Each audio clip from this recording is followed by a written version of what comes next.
Chapter 10। आप जो भी बनना, करना या पाना चाहते हैं उसके 3 चरण हैं। धारणात्मक रूप से रचनात्मक प्रक्रिया अधिक सरल है।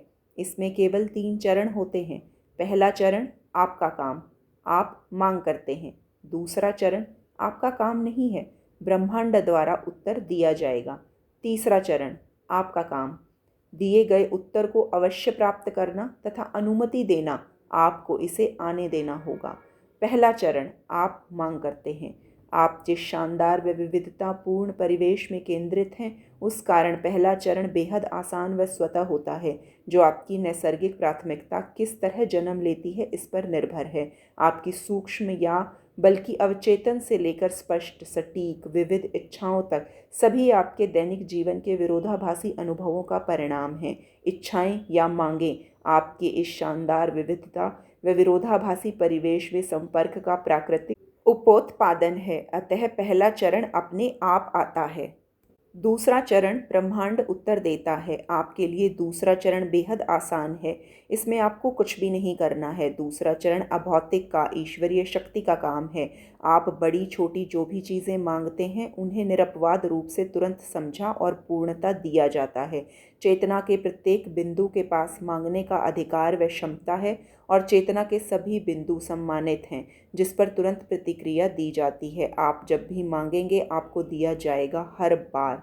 कई बार आपको शब्द बोलकर मांगना पड़ता है, लेकिन अधिकांशतः यह आपकी निजी प्राथमिकताओं की निरंतर धारा से कंपन के रूप में उत्पन्न होता है, जिसमें से प्रत्येक पिछले पर आधारित होता है और इनमें से प्रत्येक को सम्मानित किया तथा उत्तर दिया जाता है।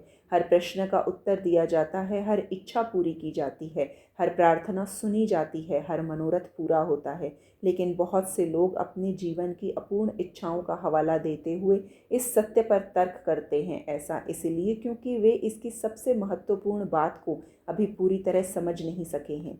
तीसरा चरण, इस चरण को पूरा किए बिना पहले और दूसरे चरण अदृश्य रह जाते हैं। तीसरा चरण, आप इसे स्वीकृति देते हैं। तीसरा चरण स्वीकृति की कला को लागू करना है। आपकी मार्गदर्शन प्रणाली की मौजूदगी का यही वास्तविक कारण है। इस चरण में आप अपने अस्तित्व की काल्पनिक आवृत्ति और अपनी इच्छा की काल्पनिक आवृत्ति के बीच तालमेल बैठाते हैं, बिल्कुल उसी तरह जैसे आपके रेडियो ट्यूनर की फ्रीक्वेंसी का आप जिसे सुनना चाहते हैं ब्रॉडकास्ट स्टेशन की फ्रीक्वेंसी के अनुरूप सेट होना आवश्यक है। इसी तरह आपके अस्तित्व की काल्पनिक आवृत्ति का आपकी इच्छा के साथ तालमेल होना आवश्यक है, और इसी को हम स्वीकृति की कला कहते हैं, अर्थात उसे स्वीकृति देना जिसे आपने मांगा था। जब तक आप प्राप्त करने की स्थिति में नहीं आते तब तक आपके प्रश्न, भले ही उनका उत्तर दिया जा चुका हो, आपको अनुत्तरित ही प्रतीत होंगे। ऐसा लगेगा कि आपकी प्रार्थनाएं अनुत्तरित और इच्छाएं अपूर्ण रह गई हैं। इसका कारण यह नहीं है कि आपकी कामनाओं को अनसुना कर दिया गया है। चूंकि आपके कंपनों का तालमेल ठीक नहीं है, इसीलिए आप उन्हें पूर्णतः प्राप्त नहीं कर पा रहे हैं। प्रत्येक विषय के 2 विषय हैं, वांछित और अवांछित। वास्तव में प्रत्येक विषय में 2 विषय होते हैं, पहली इच्छा होना और दूसरी जिसकी इच्छा नहीं होती। अक्सर जब यह मांग रहे होते हैं कि आप किसी ऐसी चीज़ के बारे में सोच रहे हैं जिसकी आपको इच्छा है, वास्तव में आप अपनी इच्छा के ठीक विपरीत स्थिति के बारे में सोच रहे होते हैं। दूसरे शब्दों में, मैं स्वस्थ रहना चाहता हूँ, मैं बीमार नहीं होना चाहता, मैं वित्तीय सुरक्षा चाहता हूँ, मैं पैसों की तंगी अनुभव नहीं करना चाहता, मैं चाहता हूँ कि मेरे सभी रिश्ते आदर्श स्थिति में रहें, मैं अकेला नहीं होना चाहता। आप जो सोचते हैं आपको वो मिलता है, उसके बीच आदर्श काल्पनिक तालमेल होता है। इसलिए आप जो सोच रहे हैं और आपके जीवन में जो घट रहा है उनके बीच बोधपूर्ण सहसंबंध बनाना अत्यधिक सहायक रहेगा। यह उस समय और भी अधिक सहायक होगा यदि आप कहीं पहुंचने के पूर्व ही यह देख सकें कि आप किस ओर बढ़ रहे हैं। एक बार जब आप अपनी भावनाओं और दिए जा रहे महत्वपूर्ण संदेशों को समझने लगते हैं, जब लेते हैं, तब आपको यह समझने के लिए आपका काल्पनिक प्रस्ताव आपको क्या देने वाला है, इसके लिए घटनाओं के अनुभव में आने की प्रतीक्षा नहीं करनी पड़ती। आप अपनी अनुभूतियों को देखकर बता सकते हैं कि आप ठीक ठीक किस दिशा में बढ़ रहे हैं। अपना ध्यान इसे पाने पर रखें, न कि इसकी अनुपस्थिति पर। सृजनात्मक प्रक्रिया घट ही जाती है, फिर भले ही आप इसके प्रति बेहद बोधपूर्वक जागरूक हों या न हों। आपको अनुभव होने वाली विविधता और विषमता के कारण निरंतर नई प्राथमिकताएं आपके भीतर जन्म लेती रहती हैं और आप अनजाने में ही उन्हें अनुरोधों के तौर पर प्रसारित करते रहते हैं।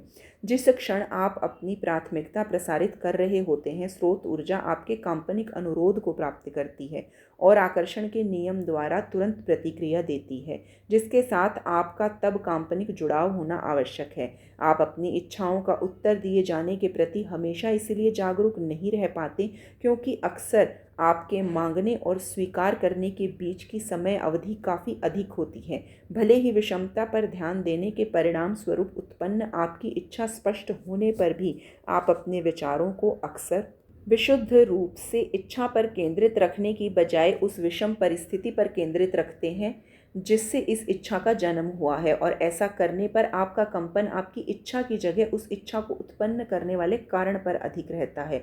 उदाहरण के लिए, आपका वाहन पुराना हो गया है, आप इसे मरम्मत कराना चाहते हैं। जब आप इसके गिरते सौंदर्य पर ध्यान देना आरंभ करते हैं, तब आपके मन में नई कार की इच्छा जागृत होती है।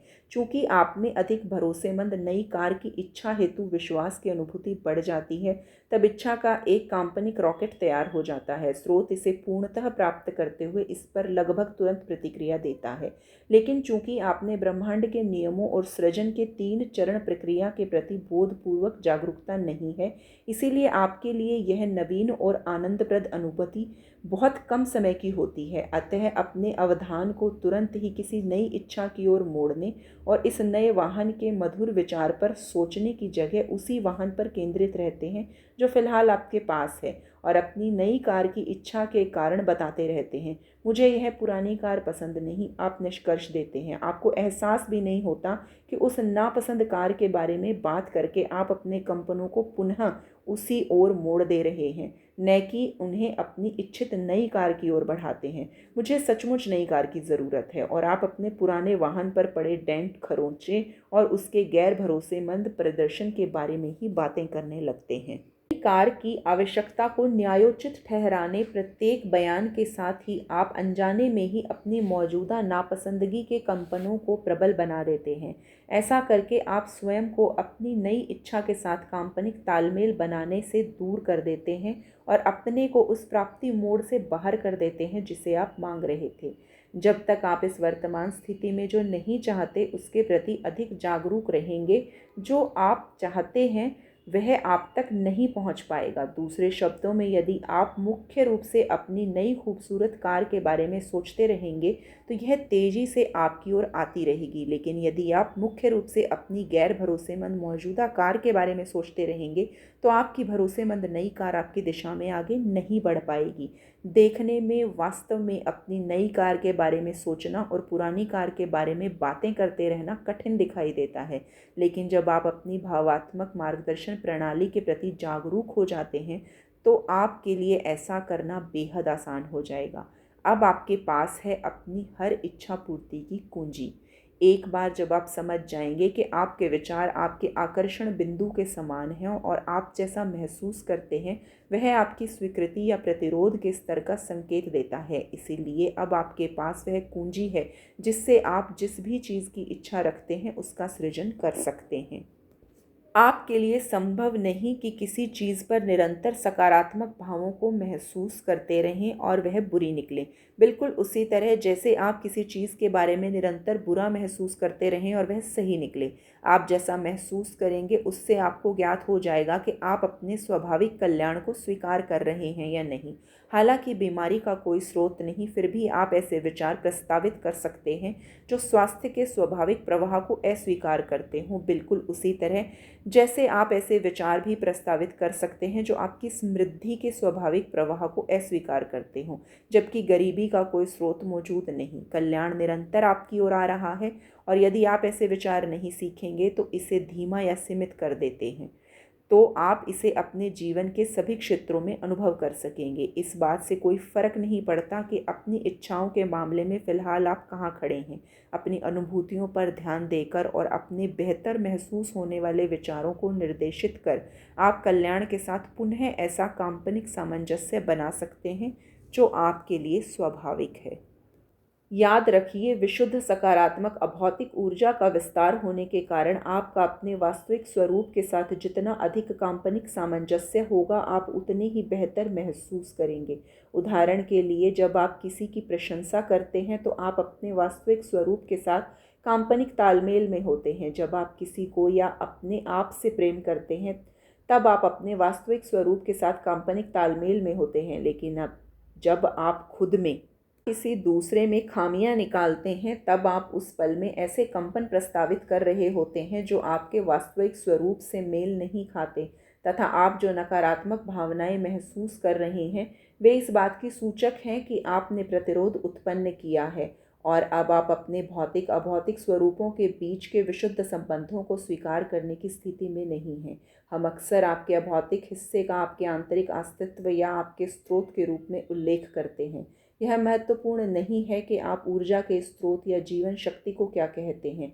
महत्वपूर्ण यह है कि आप में बोधपूर्ण जागरूकता रहे कि आप कब इसके साथ अपने पूर्ण संबंधों को स्वीकारते हैं और कब इन्हें किसी न किसी तरह बाधित कर रहे हैं, और आपकी भावनाएं इसकी सतत संकेतक हैं कि आप इन संबंधों को किस हद तक स्वीकार या बाधित कर रहे हैं।